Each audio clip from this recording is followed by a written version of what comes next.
brought to you by V-Guard. अन्य समाचार पर नजर करें तो राजकोट अग्निकांड मुद्दे आज हाईकोर्टમાં સુનાવણી। હાઈકોર્ટની વિશેષ ડિવિઝનલ બેન્ચ સમક્ષ સુનાવણી। હાઈકોર્ટના આદેશ બાદ રાજ્ય સરકાર રજૂ કરશે જવાબ। શહેરોના વર્તમાન અને તાત્કાલિક અધિકારીઓ પાસે પણ મંગાવ્યો છે ખુલાસો। રાજ્ય સરકારે કરેલા સોગંદનામામાં અત્યાર સુધીમાં થયેલી તપાસ અને એક્શન ટેકન રિપોર્ટ પણ રજૂ કર્યો છે।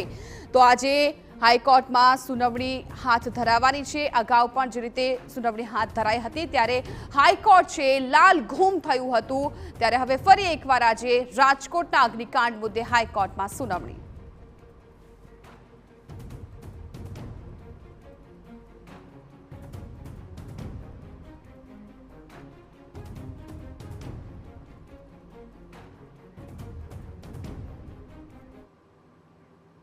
तो हमारा संवाददाता रौनक वर्मा आ मामले વધુ જાણકારી આપી રહ્યા છે। રૌનક, હાઈકોર્ટ આ બાબતે ગઈ વખતે પણ લાલ ઘૂમ થયું હતું, માનવ સર્જિત આખી ઘટના છે ગણાવી હતી। સાથે સાથે તમામ જવાબદાર અધિકારીઓ તેમના વિરુદ્ધ કડક કાર્યવાહી કરવાની પણ તેમણે આદેશ આપી દીધો હતો। આજે ફરી એકવાર સુનાવણી હાથ ધરવાની છે।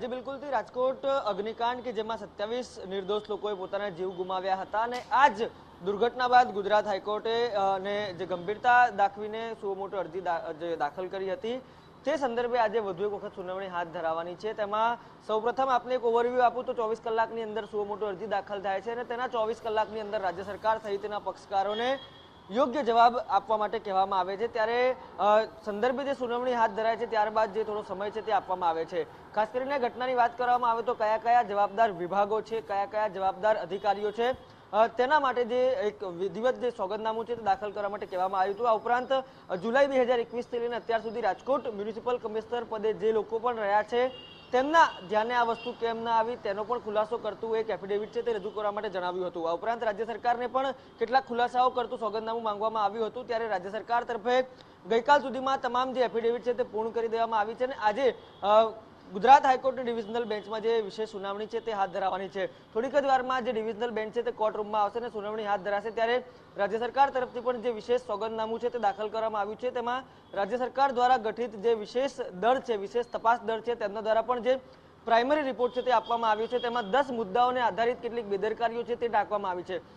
આ ઉપરાંત જુદા જુદા વિભાગોની વાત કરવામાં આવે તો પોલીસ વિભાગના કયા અધિકારીઓની બેદરકારી છે, આ ઉપરાંત રાજકોટ માર્ગ અને મકાન વિભાગના કયા અધિકારીઓની બેદરકારી છે તે પણ જે પ્રાઇમરી રિપોર્ટ છે તેમાં બતાવવામાં આવ્યું છે। આ ઉપરાંત ફાયર વિભાગની પણ બેદરકારી છે તે બતાવવામાં આવી છે। મહત્વની વાત એ છે કે ફાયર જે એનઓસીની વાત હોય કે પછી ફાયર સેફ્ટી ટૂલ કિટની વાત હોય તે મૂકી હતી, પરંતુ તેમાં કોઈ પણ પ્રકારનું વોટર કનેક્શન છે તે આપવામાં ન આવ્યું હતું, તે પણ એક ખુલાસો થયો છે। એટલે કે આ તમામ બાબતો એ દર્શાવે છે કે ક્યાં ક્યાં ત્રુટીઓ રહી છે, ક્યાં ક્યાં બેદરકારીઓ રહી છે।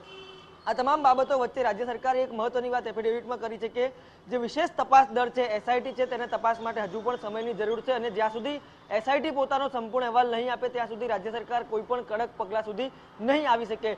બાકાયદા તેમના દ્વારા કહેવામાં આવ્યું છે કે અત્યાર સુધી જે બેઝિક લાગ્યું તેમના વિરોધી પગલાં લીધા છે, પરંતુ કડક એક્શન લેવા માટે હજુ પણ તેમને સમયની જરૂર છે અને આ તમામ બાબતો જે એફિડેવિટમાં ટાંકવામાં આવી છે તે આજે કોર્ટમાં મૂકવામાં આવશે, મૌખિક રીતે મૂકવામાં આવશે। ત્યારે કોર્ટ આ તમામ બાબતોને લઈને કેવું વલણ અપનાવે છે તેના પર પણ સૌની નજર રહેશે, પરંતુ ખૂબ મહત્વની આજની જે સુનાવણી છે તે બની રહેશે। બિલકુલ રૌનક, આભાર સગવડ માહિતી બદલ। તો આજની જે સુનાવણી છે ખૂબ મહત્વપૂર્ણ બની રહેશે, કેમ કે ગઈ વખતે જ્યારે હાઈકોર્ટમાંથી જે આદેશ સામે આવ્યા છે ખૂબ કડક હતા, લાલ ઘૂમ થઈ ગયા હતા અને જે તમામ અધિકારીઓ જવાબદાર છે તેમના વિરુદ્ધ કડક કાર્યવાહી કરવાની પણ માંગ કરી હતી।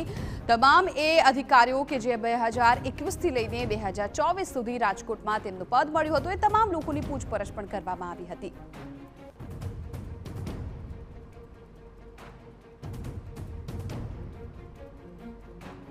Brought to you by V-Guard.